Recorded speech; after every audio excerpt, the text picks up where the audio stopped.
લોકસભા ચૂંટણીને લઈ પ્રદેશ ભાજપની મહત્વની બેઠક 2 દિવસીય બેઠક ગાંધીનગરના કમલમમાં આજે અને કાલે એમ 2 દિવસ બેઠક પ્રદેશ પ્રમુખ સી.આર. પાટીલ પહોંચ્યા કમલમ।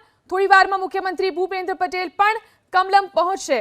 જિલ્લા શહેર ભાજપ પ્રમુખ અને પ્રભારીઓ બેઠકમાં સામેલ। પ્રદેશ ભાજપના અધિકારીઓ અને મોરચાના અધ્યક્ષો પણ બેઠકમાં સામેલ। કેન્દ્ર સરકારની યોજનાઓ જન જન સુધી પહોંચાડવાનું માર્ગદર્શન।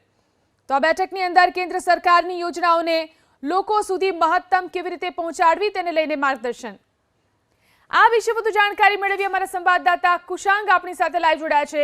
જે કુશાંગ, મહત્વની બેઠક લોકસભા ચૂંટણી પહેલા કોણ કોણ આ બેઠકની અંદર ઉપસ્થિત અને શું રહેશે ચર્ચાના મુદ્દા?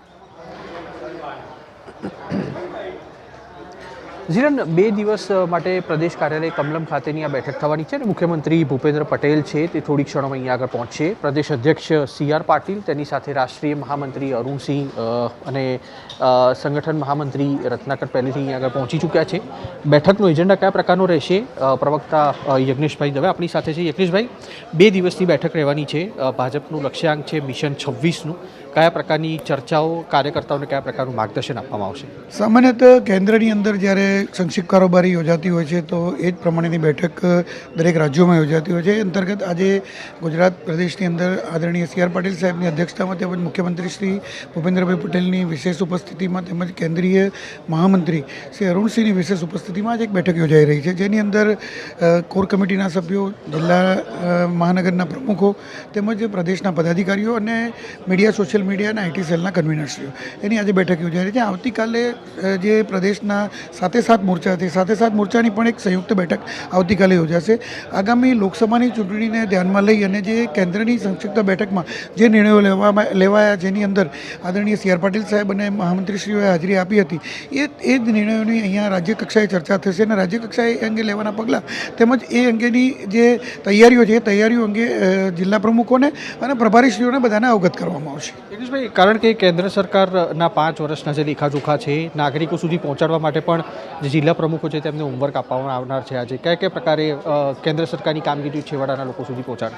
કેન્દ્ર સરકાર એટલે કે આદરણીય નરેન્દ્રભાઈના સુશાસનના 10 વર્ષ પૂર્ણ થઈ રહ્યા છે।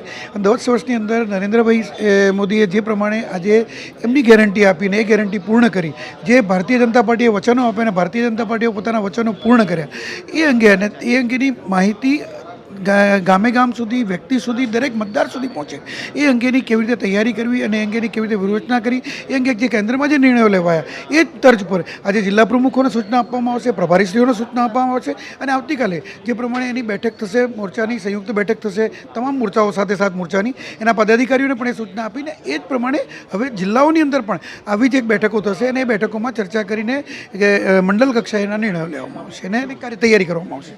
બિલકુલ, તો પ્રદેશ કાર્યાલય કમલમ ખાતે થોડી ક્ષણોની અંદર મુખ્યમંત્રી ભૂપેન્દ્રભાઈ પટેલ અહીંયા આગળ પહોંચશે અને આ બેઠક છે તે શરૂ થશે। જિલ્લાના પ્રમુખોને જે માર્ગદર્શન આપવામાં આવશે તે જિલ્લા કક્ષાએ પહોંચાડવામાં આવશે, તેના મંડળ સુધી પહોંચાડવામાં આવશે અને કેન્દ્ર સરકારની જે યોજનાઓ છે તે તમામ ખૂણે ખૂણાના લોકો સુધી પહોંચે તે પ્રકારનું આયોજન કરવામાં આવ્યું છે અને તેની સાથે જે પણ ઉમેદવારને પક્ષ તક આપે છે તેને 5 લાખની લીડથી વધુથી જીત અપાવવા માટેનો પણ જે લક્ષ્યાંક છે તે આજની બેઠકમાં આપવામાં આવશે। જી આભાર કુશાંગ, તમામ જાણકારી આપવા માટે।